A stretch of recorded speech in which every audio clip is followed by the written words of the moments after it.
राजी कर लिया और अपने घर में सुख शांति के सपने देखने लगी। चुप कर तू, मुझे अच्छे से याद है माँ ने ये वाली साड़ी मेरे लिए खरीदी थी और वो गुलाबी वाली तेरे लिए। हा, तुम कुछ भी कहोगी और मैं मान लूंगी? ऐसा तो नहीं हो पाएगा दीदी, ये भारी वाली साड़ी मेरी है, तुम रखो वो हल्की वाली। और हाँ, वो कानों के झुमके जो तुमने कल पहने थे वो भी लाकर दे दो मुझे। तुम्हारा क्या भरोसा, क्या पता उन्हें भी हथिया लो मुझसे। ओहो, क्या कर रही हो तुम दोनों? सगी बहनें हो तो तुम्हारे बीच तो तेरा मेरा होना ही नहीं चाहिए। चलो अब ये सब छोड़ो और जाकर घर के काम संभालो।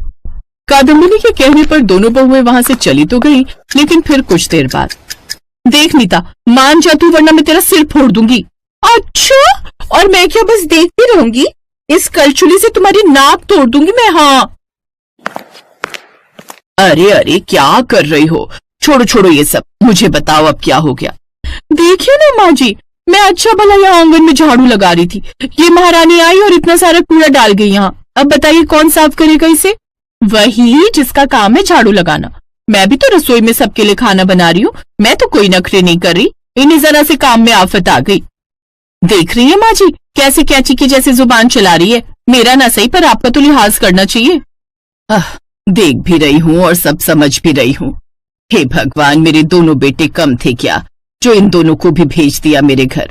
घर कहाँ, कुरुक्षेत्र का मैदान बन गया है ये तो अब। लेकिन अब बस, अब मैं और बर्दाश्त नहीं कर सकती।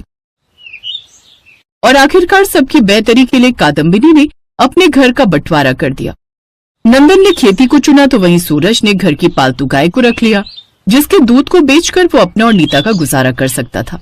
लेकिन एक मसला अब भी बाकी था, जिसे लेकर दोनों भाइयों में बहस छिड़ने वाली थी। माँ, तुम मेरे साथ रहोगी?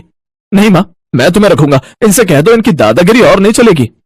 चुप करो दोनों, तुम दोनों मेरी चिंता छोड़ो और अपनी अपनी गृहस्थी संभालो। मेरा जब जिसके साथ रहने को मन करेगा मैं उसी के साथ रह लूंगी। चलो अब जाओ यहाँ से। लाख कोशिश करके भी कादम्बिनी अपने टूटते घर को नहीं बचा सकी और इस बात का उसे बहुत दुख था। दुख इस बात का भी था कि दो जवान बेटे होने के बाद भी कादम्बिनी की माली हालत गांव में सबसे कमजोर थी। नंदन का सिर्फ खेती से और सूरज का सिर्फ दूध बेचकर गुजारा बड़ी मुश्किल से चल रहा था।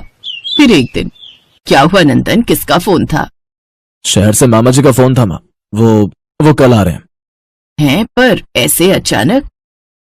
अमन का रिश्ता तय हो गया, अगले महीने की शादी है तो उसी का न्योता देने आ रहे हैं शायद। अच्छा, तो अकेले आ रहे हैं या फिर? मामा मामी दोनों आएंगे, बोल तो ये रहे थे। अरे तू कोई बहाना बना देता ना। मामा तो ठीक है पर तेरी मामी, बाप रे बाप,